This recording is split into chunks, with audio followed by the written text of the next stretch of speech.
수출국과 수출품이 편중되고 일본 의존도가 상대적으로 높은 충남도는 사태가 장기화할 경우 반도체, 디스플레이 분야를 중심으로 가장 많은 피해가 예상됩니다. 하지만 현재까지 내놓은 대책은 알맹이가 없고 위기의식마저 떨어져 제대로 대처할 수 있을지는 우려가 높아지고 있습니다. 이어서 문은선 기자가 보도합니다.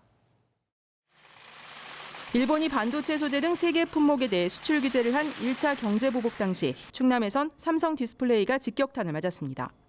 도내 디스플레이 관련 업체만 220개, 경기도에 이어 전국에서 두 번째로 많습니다. 중소벤처기업진흥공단 충남지역본부의 지난달 조사 결과 충남 지역 반도체 디스플레이 중소벤처기업 129곳 가운데 30개 기업이 전년 대비 거래처의 발주가 감소했다고 답했습니다. 보름 남짓한 기간 5곳 가운데 한 곳이 수출 규제로 인한 타격을 받은 셈입니다.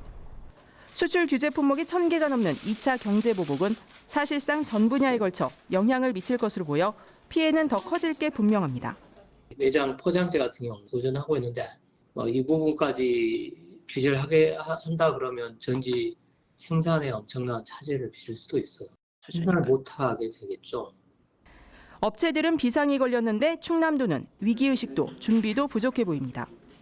피해 규모 예상은커녕 관련 분야 업체에 대한 파악도 안 돼 있고 양승조 충남지사도 오늘 오후까지 휴가지에 머물다 뒤늦게 복귀해 충남도 전반의 위기의식이 떨어진 것 아니냐는 비판을 자초했습니다.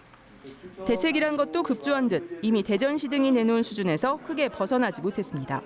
상시 피해, 접수 피해 창구를 운영하여 기업들의 애로사항을 청취하고 유동성 위기를 해소하기 위해 준비된 81억 원을 긴급 지원하고 도는 일본과의 관계가 회복될 때까지 교류도 무기한 연기하기로 했습니다.